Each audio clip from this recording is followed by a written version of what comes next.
So you want to be a lifty, a ski bum, an après enthusiast, or as my dad calls them, adults who refuse to grow up and become contributing members of society.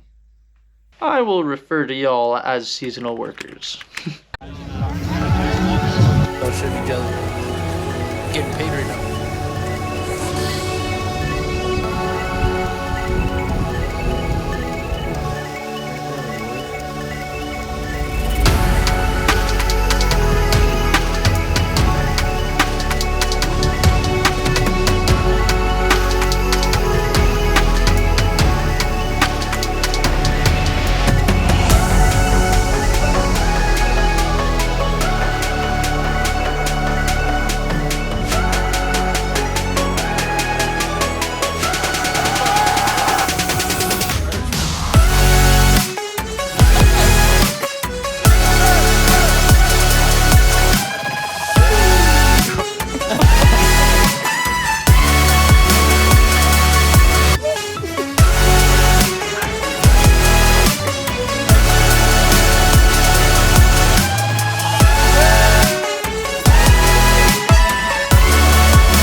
In this video, I'm going to tell you how I traveled across the country to a ski town as a broke high school graduate, and how you can too. Let's get into it. Action. So, I graduated high school mid-COVID. Coronavirus! In 2020.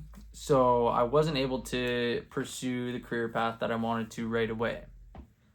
So I knew I wasn't going to school. I knew I didn't want to have a big boy job just yet. So I had to decide where in this country I wanted to go, what I wanted to do.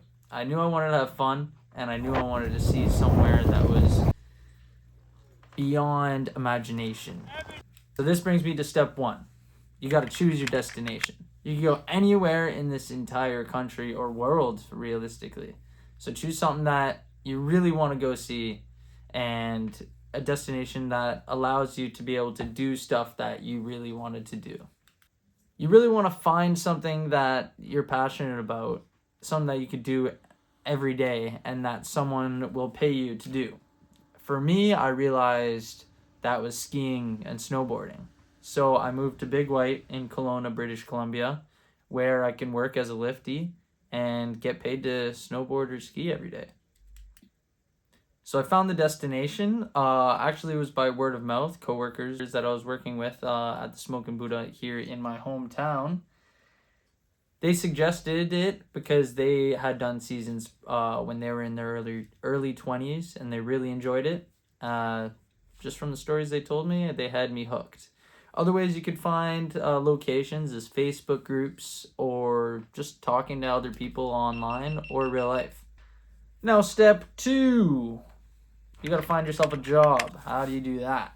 Well, once again, there's many Facebook groups that can help you with that. I did a season on Vancouver Island and also on the mountain. Both of those jobs I actually got through Facebook groups and obviously applying through their website. So you want to do some research on the company that you're applying for, and obviously the job as well. See if that's what you would like to do, and then go for it. Just give it your 100%.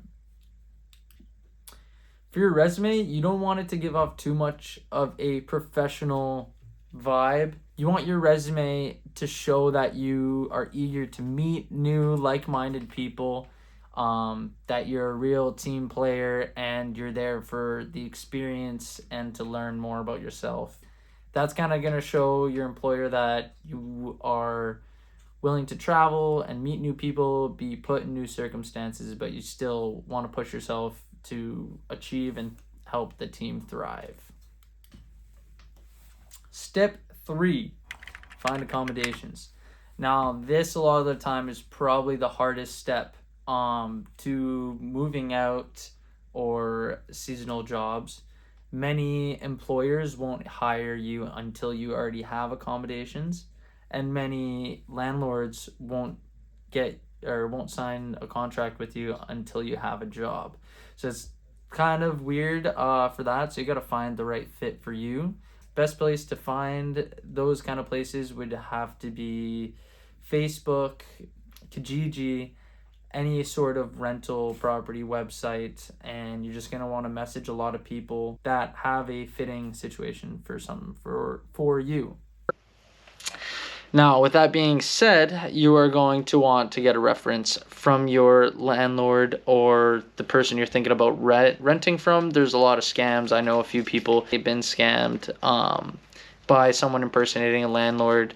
They get you to send them your damage deposit and your first and last month's rent, and then you never hear from them again. So you want to make sure that you have heard good things about the person that you're about to be renting from.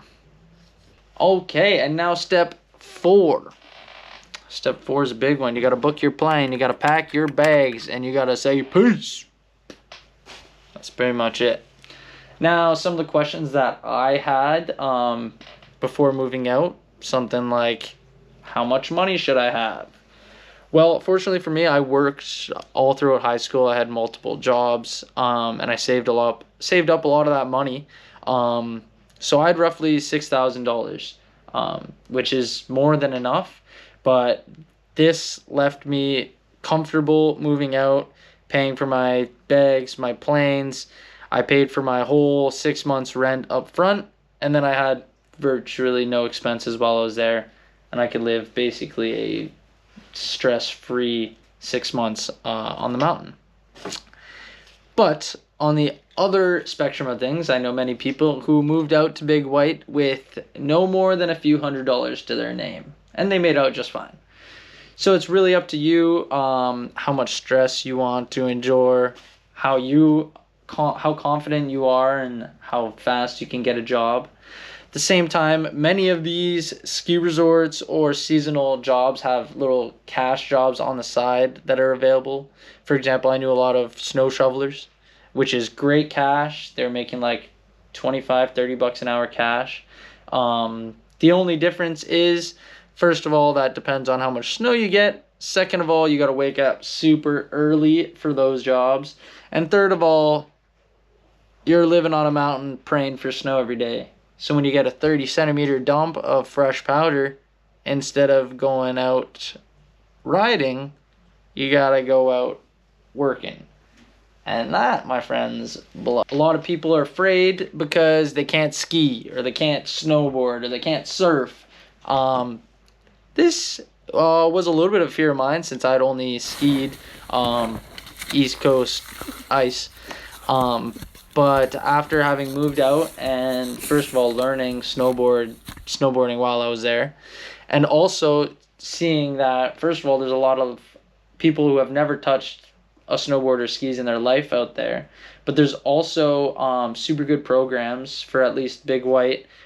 Each Big White employee gets a certain amount of free ski or snowboard lessons. So take advantage of those, learn a new sport, and have fun. So don't have to worry about it if you don't know how to do the thing that you're there to do.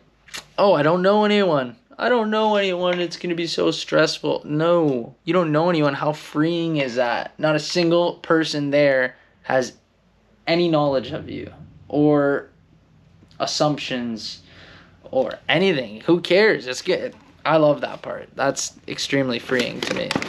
Okay, so why would I recommend seasonal work or getting out of your hometown? Well, first of all, for personal development, I'd say that I have met the most kind-hearted, pure-souled people, learned more about myself and the world in 6 months doing a season than I have in 10 years living in the same hometown. You'll see things beyond your wildest dreams. And that's an understatement. The views, the people, the vibes, everything is bueno. You make memories to last a lifetime. That's a fact, for sure. You'll make friends from around the world with the beautiful possibility of crossing paths with them again down the road. I've done 2 seasons on the mountain and 1 season on the island, and I cannot wait to cross paths with more of the people that I met out there. Um, Lucas and I have already crossed paths with some of the guys that we met and became super close friends with on the mountain. They were our upstairs neighbor. They're from Winnipeg. We're from Southern Ontario. So definitely not close to each other. But on our drive out west, when we went out working for the rigs, we were just crossing through Winnipeg, and we actually stopped in and said hi to the guys. And it felt great. If I still haven't convinced you to do a season, here's a few other memorable things that I got to do. Got to party harder than I've ever thought of partying. That is a fact. I've skied and snowboarded some of the sickest snow, the lightest powder you could possibly imagine. Champagne powder, as they say. And, well, I guess you could say this is a pretty good pro. I got to meet the love of my life.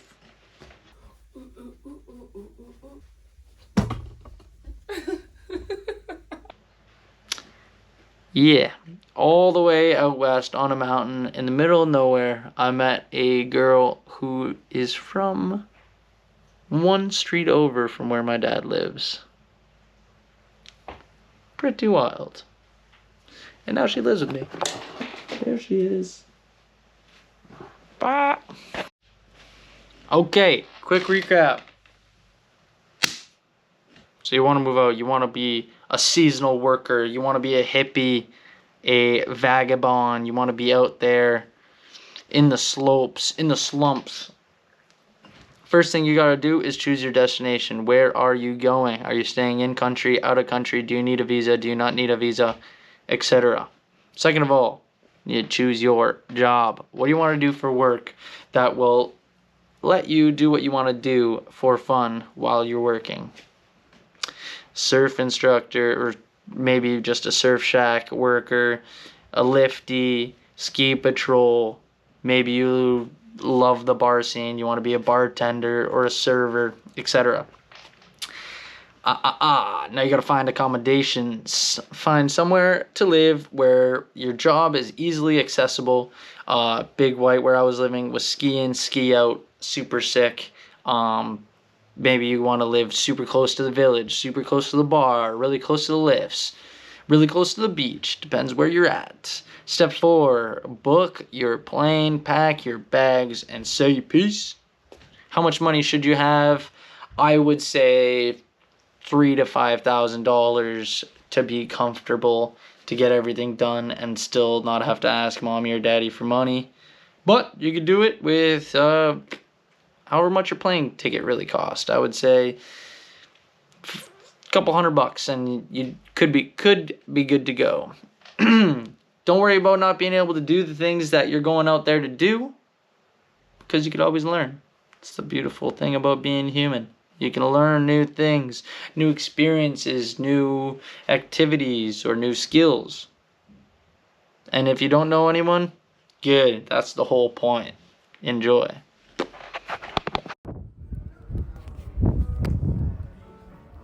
One last drunk ride home from the bear.